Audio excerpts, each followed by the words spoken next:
Muscle contraction. In this module, you will learn about the mechanism of muscle contraction. All our body movements, such as walking and running, are possible due to the presence of muscles inside the body. You already know that myofibril, that is, the simplest unit of muscle, contains contractile proteins that help in the contraction of muscles and thus in body movements. The sliding filament theory is the most accepted theory, which best explains how these proteins work to cause contraction of the muscles. The theory states that contraction of a muscle takes place by the sliding of the thin filaments over the thick filaments. Let us understand the steps given in the theory. The process of muscle contraction begins by a signal from the central nervous system, CNS. The signal is brought by the motor neurons from the CNS. These motor neurons are connected to the muscle fibers. The motor neuron with which a muscle fiber connects is called a motor unit.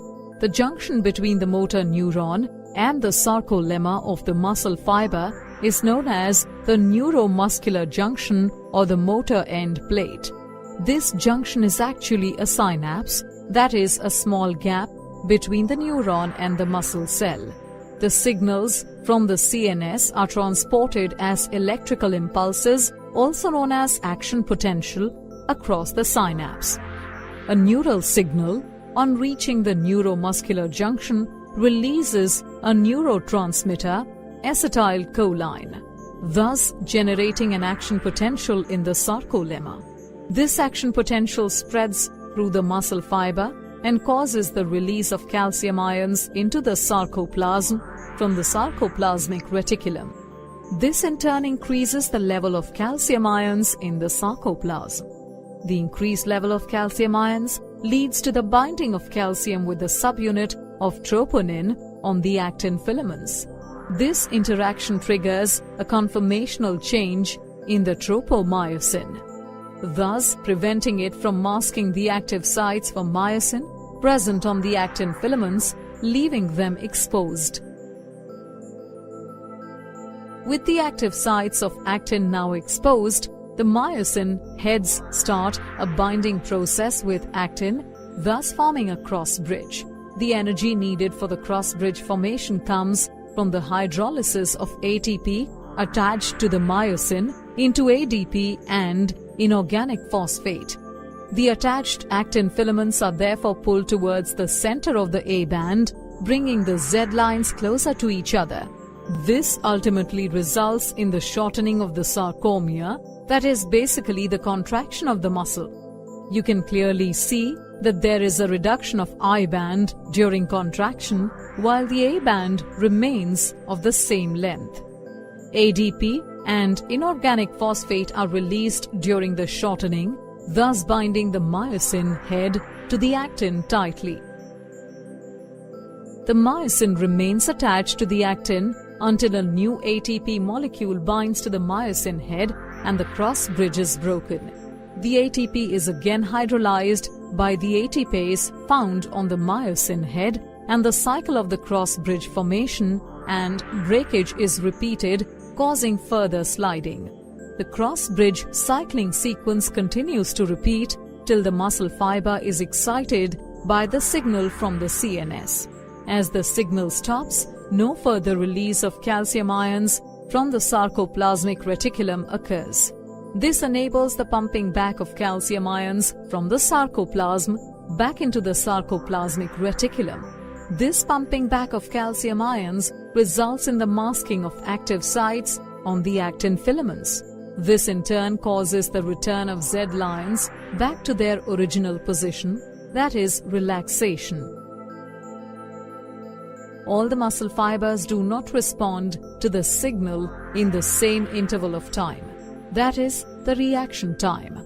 The interval between the signal and the beginning of a response is not constant in all the muscle fibers. The slow twitch muscle fiber contracts slowly and utilizes oxygen better. What makes it slow is the components present in it. First is the myoglobin protein. It is an iron-oxygen binding protein found in muscle fibers. It is similar to the hemoglobin present in red blood cells. Myoglobin content is very high in slow-twitch muscle fibers. Thus, these muscles are also called red fibers. The second component is mitochondria. These muscles also contain a large number of mitochondria, which can use the oxygen stored in them for ATP production. These muscles, therefore, are also known as the aerobic muscles. For example, extensor muscle on the human back.